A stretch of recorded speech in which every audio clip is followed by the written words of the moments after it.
Hello, everyone. Welcome to the Horror Room. I'm Travis Bruce, and tonight we're doing another indie horror spotlight.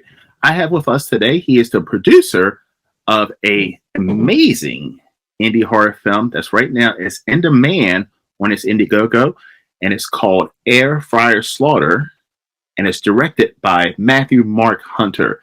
I have with us Matt Skinner. Matt, welcome to the Horror Room. Thanks for having me. It's a pleasure having you on, man. I've been seeing all over social media people with their killer air fryers, and I'm like, I'm excited for one, man. Yeah, it's funny. We everywhere we go, unrelated to like in real life, it seems like people are always talking about air fryers. So the movie actually comes up all the time. I get lots of chances to bring it up in like everyday conversation. Oh, speaking of air fryers. So tell everyone about FRYER Slaughter. Okay, so the way it came about was I got an air fryer in December after resisting, the pressure to get one, and like went all in right away, and was self-aware of the fact that I'd become, part of the cult that I'd resisted for so long. So, I posted one day, maybe a month later, I said, if any director wants to make a horror movie about a killer air fryer and voice me as the air fryer, I said, I'll help, promote the campaign and do the Indiegogo. And I also said, I'll get the director's name tattooed on my butt. And fast forward, I did get a tattoo. I got it on my leg, and it's MMH, but it's actually a killer air fryer with teeth. Nice. It's just like line work of a killer air fryer with teeth, and then MMH under it, because that's Matthew Mark Hunter Productions. MMH Productions is his production company. So yeah. So but like an hour after I had posted that, Matthew Mark Hunter had a poster for FRYER Slaughter starring Matt Skinner, and the Indiegogo campaign started like a day or two later, and we hit our initial goal like within the first week of even coming up with the idea. So it all happened really fast. And now that was in January, so 2 months later, most of the film is shot. Wow. Yeah. Like usually you have the campaign, and ours was a 45-day one. It was a long one. And then after the campaign, you wait for the director to get the funds, and then he can start pre-production.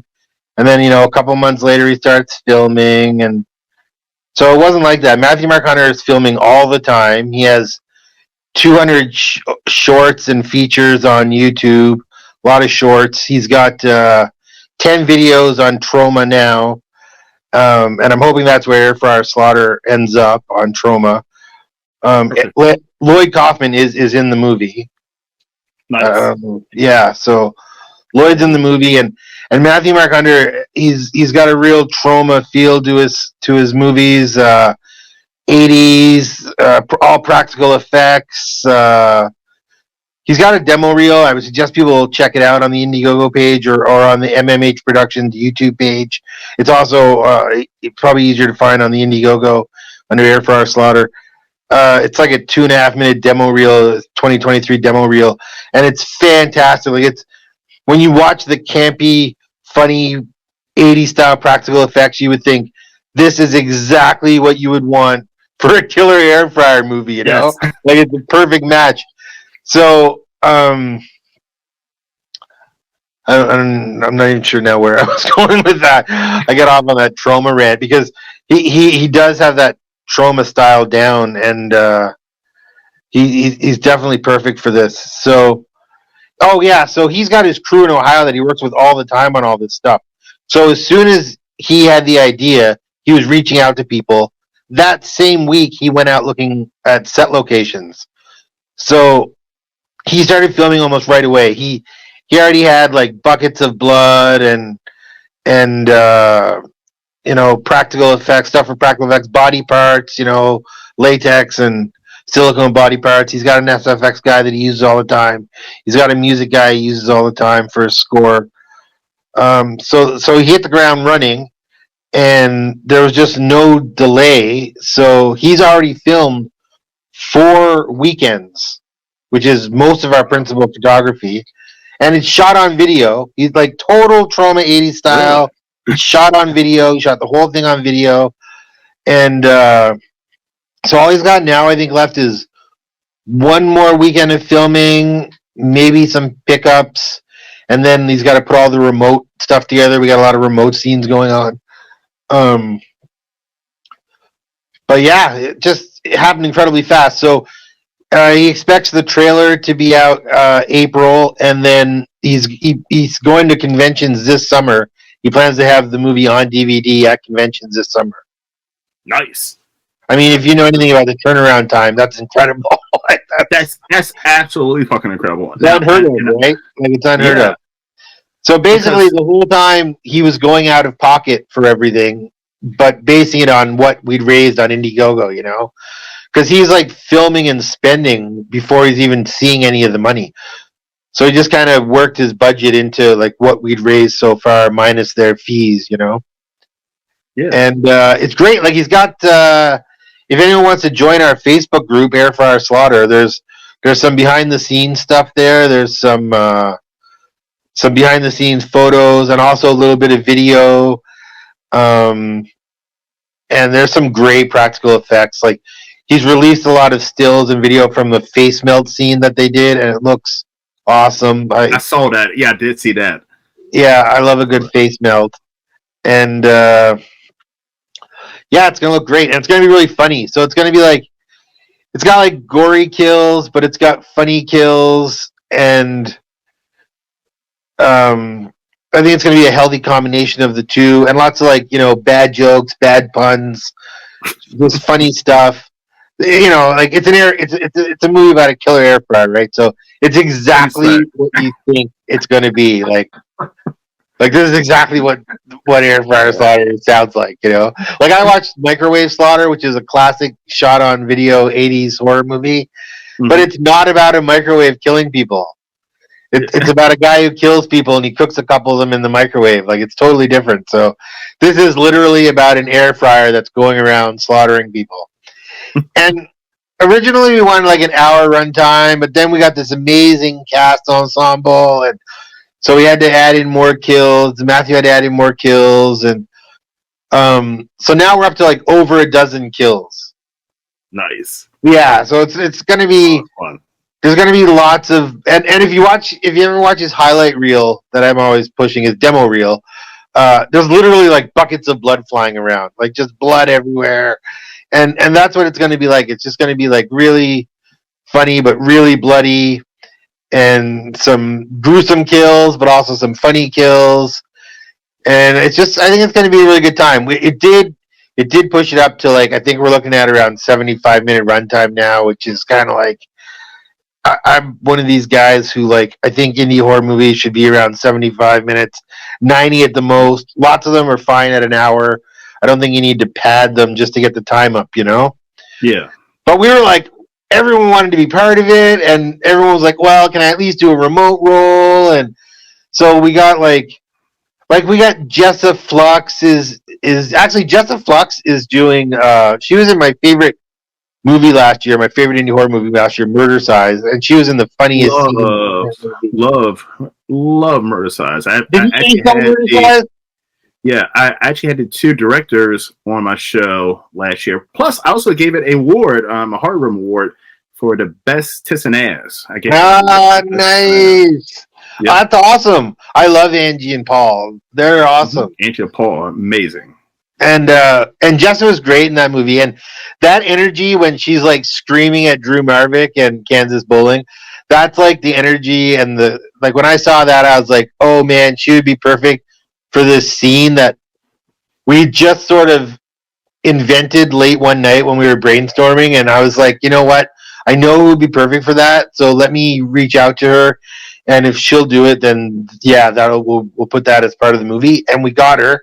We never even considered anyone else for that particular part. And it's a voice role, and it's her first. I don't think she's ever done a voice role before, and she's going to be perfect for it. She's perfect. If you know that scene, so you can imagine what we're going for here.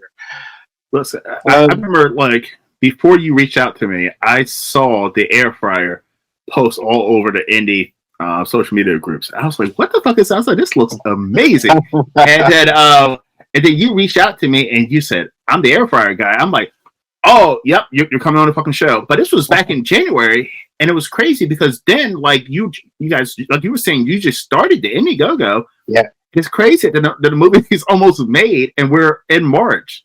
I said to Matthew Marquand today, I said, when I booked this interview, the Indiegogo was just at $2,000, and we just passed 5,600, and the movie's mostly in the can. Crazy.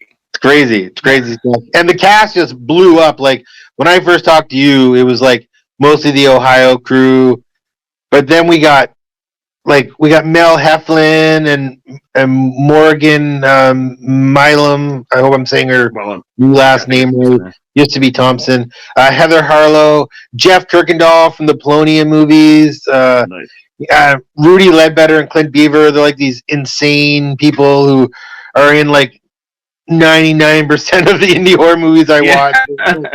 Like the best supporters, and they love indie horror. Angel Bradford, who's like a superstar in the scene right now.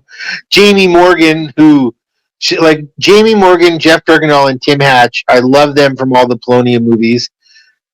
I went after like my favorite indie actors and actresses, and we got pretty much everybody that we wanted. There was a couple in the end that we couldn't even fit in that we wanted to, because it was just like the runtime was out of control, and we just need to rein it in. But like it blew up. It got really, it was really talked about there for a little bit, and everyone wanted a part of it. So I just got a quick shout out, Hillary Torrey and Claire Bacon, who's Slutty the Clown, who was one of the first people who agreed to come in on it. I shout out to them because they're like Claire.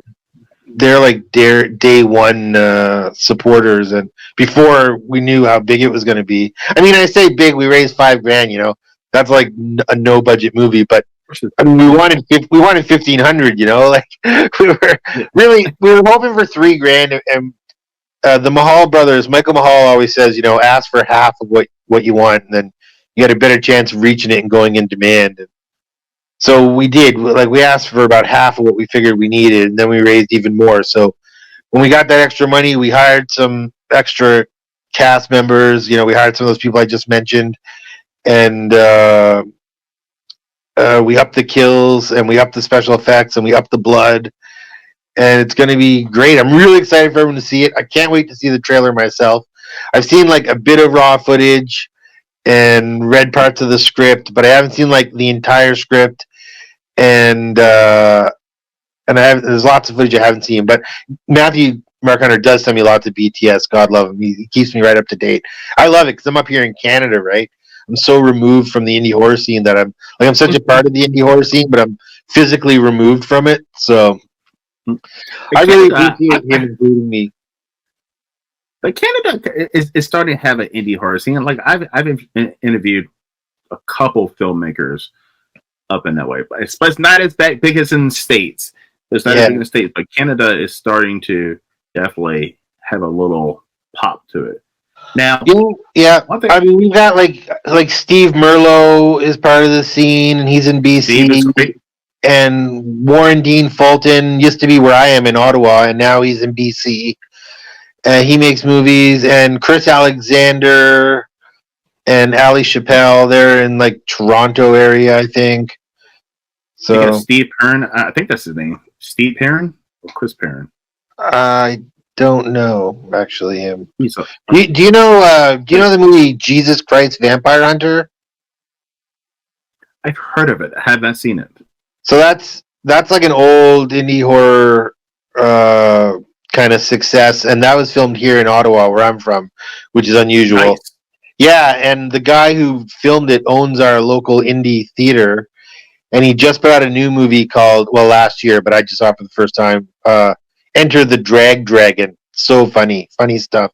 Ooh. He's a really funny guy, and he's friends with Greg Sestero. So Big Shark has been playing here for months, even though most people haven't seen it yet. So I've seen Big Shark like 4 times now, or 3 times. 3 times. A Big Shark. That's Tommy. Was it? Yeah, Tommy. Yeah. So Greg brought it up here because our theater has shown the room like 169 or 170 times now. They've shown it once a month for years, except for during COVID. And so Greg came here with the movie that he made, Miracle Valley, and then also The Room and Big Shark. That was in January, very beginning of January. And now, because The Room played here once a month, Tommy's letting them play Big Shark here once a month. It's fucking awesome, man. Yeah, and we love it. We love that stupid movie. And the funny thing is, it was so loud the first night we saw it. It was the first time it had ever been shown in Canada. And the crowd was so loud that we didn't even notice. We went back on Sunday in the afternoon or earlier in the day. It wasn't as loud. The movie doesn't have a score yet. And it was so loud we didn't even know. There's no music whatsoever. It's just see Big Shark. Yeah, I mean, there's supposed to be a finished version coming out like this month. But I've seen it 3 times with no music and no end credits. Oh, I gotta see Big Shark. The only time there's music is if they're in New Orleans. So if there happens to be like someone playing music on the street, then there's a little bit of street music. But there's like no score whatsoever. That's so weird. I fucking love it.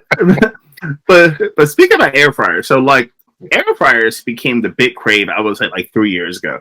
I remember I got my first air fryer because I was in that whole Alexa fucking phase where everything in my house was fucking ran by Alexa.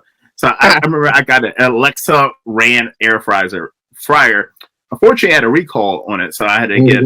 So now I just have a regular air fryer. I fucking love an air fryer. I fucking love it. I didn't think I was gonna. I absolutely love it. So I'm glad that someone made a horror movie about it and to have that 80s campy B movie, which I'm an 80s kid. Me too. It's right up my fucking alley, man. It's like right up my fucking alley. When I saw the poster, I was like, I have to see this. I don't know what this is, but this looks absolutely fucking incredible. The good news is you won't have to wait long. Yes. Which is insane. Right. Yeah, I'm the same way.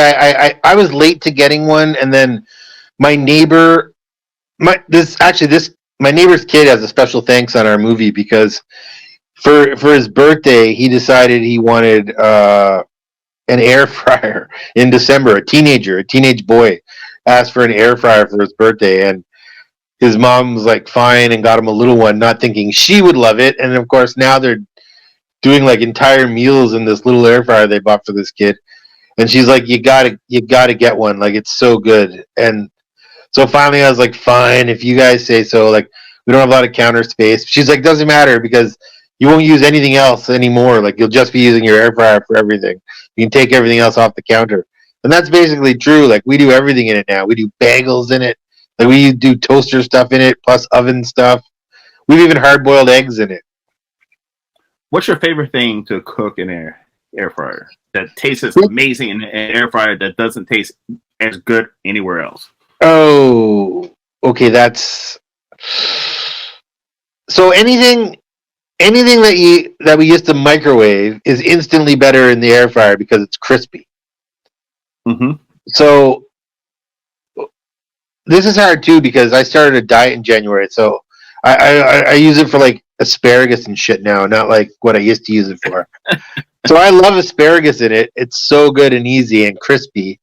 But I'd say like thick cut steak. I mean, you can do it as good anywhere else, but it's so friggin' easy. We bought all these cuts of filet mignon and baseball steaks, 4 ounces and 6 ounces, and they're just like super thick.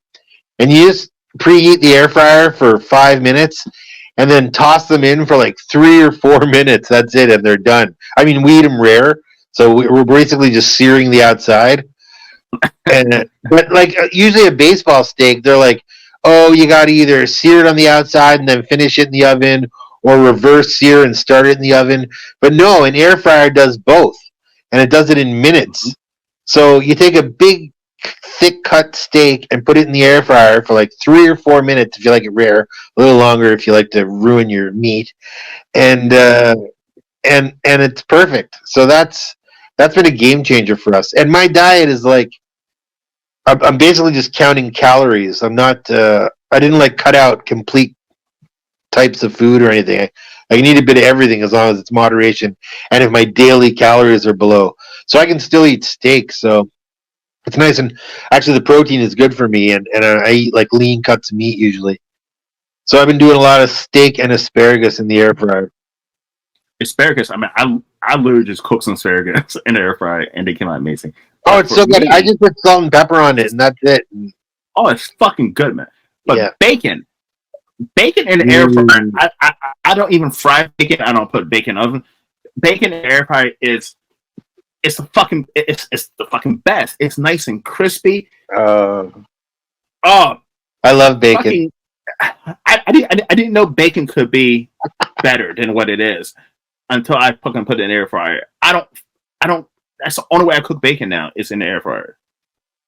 So now I want to try like a filet mignon wrapped in bacon because I've done steak in the air fryer, Oh, that but sounds I've never amazing. done it. I've never done it wrapped in bacon. Oh, that sounds amazing. Yeah, that's gotta go on the list. Oh my, You're right. It makes everything fucking crispy. Like it does. like Yeah, you put some fucking French fries in there, man, and those motherfuckers are just you pop them open and it's fucking crispy and it's warm in the middle and just it's. If you don't have a fucking air fryer, anyone listen. I'm doing a PSA. Get a fucking air fryer, okay? yeah. Absolutely need an air fryer. It's going to change your life completely. It is gonna change your life. And when I ordered mine, Maddie Deering, who made Spirit Animal and Bathtub Shark Attack, the day I ordered, she's like, "That's gonna change your life," and it did change my life to the point where I have a tattoo now, and we made a movie. So, like, yes, it did change my life. Air fryers are fucking amazing. It literally changed my life. Now, one last question: Yeah. Is there a opening for a air fryer slur sequel? Matthew Mark Hunter ends this movie, leaving it wide open for a sequel. Like just begging for a sequel. Like I actually just watched the podcast he did. He mentioned that too.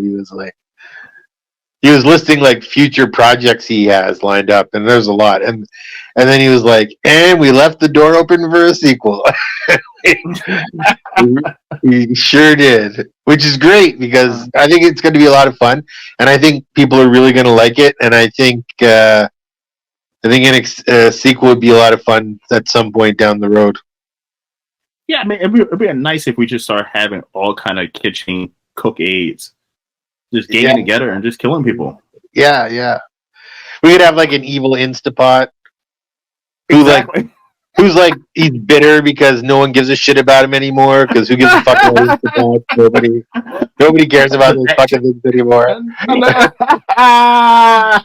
He wants revenge. Yeah, because the fucking crock pot is fucking dead now. Like no one uses an Instapot or crock pot anymore. Like it's the air fryer has taken over the cooking market. It has really has taken over. Yeah. It all right, so and it's crazy. It came out of nowhere too. And like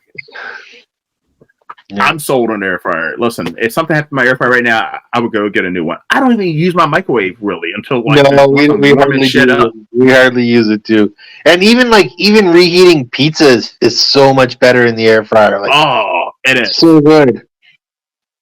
When we go to my mom's, we drive her crazy because she doesn't have one, and we're always like, "Oh, you know what? This would be really good in an air fryer." Everything we eat there. Oh man, this would be good in the air fryer. I bought my sister one for what was it? Last year I bought her one for Christmas. I don't think she's even used it yet, but I'm like, you need to fucking use it. Like it's so fucking good. Like I'm telling you, change your fucking life. Air fryers will change your life. Yeah. Once again, PSA, get a fucking air fryer, everybody. All right. Matt, where can everyone find you, my friend? I'm on Facebook as Matt Skinner. I'm on Twitter as Cranky Horror. It's Cranky with a K. Cranky Horror, all one word. But find me on Facebook, and if you haven't, find me. If you're on Facebook, go to the Air Fryer Slaughter group. Sign up for that. You'll get lots of BTS updates, and you can find me there posting air fryer memes. Sorry, I pronounced that funny. Yeah, and yeah, just find me on the Air Fryer Slaughter Facebook group. It's so much fun. It's like a mix, like you said, like there's the excitement about the movie Air Fryer Slaughter, and then there's also like just the general air fryer buzz that already existed and still exists. So it's all combined. Yes. Listen, everyone. 3 things. Number 1, follow Matt Skinner and the Air Fryer Slaughter on Facebook. Follow their group. Number 2, even though their Indiegogo is in demand, they have some amazing perks that you can still grab. So go ahead and do that. And number 3, the most important thing, go out and buy a fucking air fryer. Okay? if not, the air fryer in this movie is going to come and get you. That's right. Matt, yes. Matt, it's been an absolute pleasure having you on, man. Thank you so much for having me, and I'd love to talk to you again after the movie is released and talk to you about it. Most definitely. Yes, and once we'll I see the movie, man. Yes. Yes. Please, let's do that, man. Let's do that. All right. Everyone, thank you very much.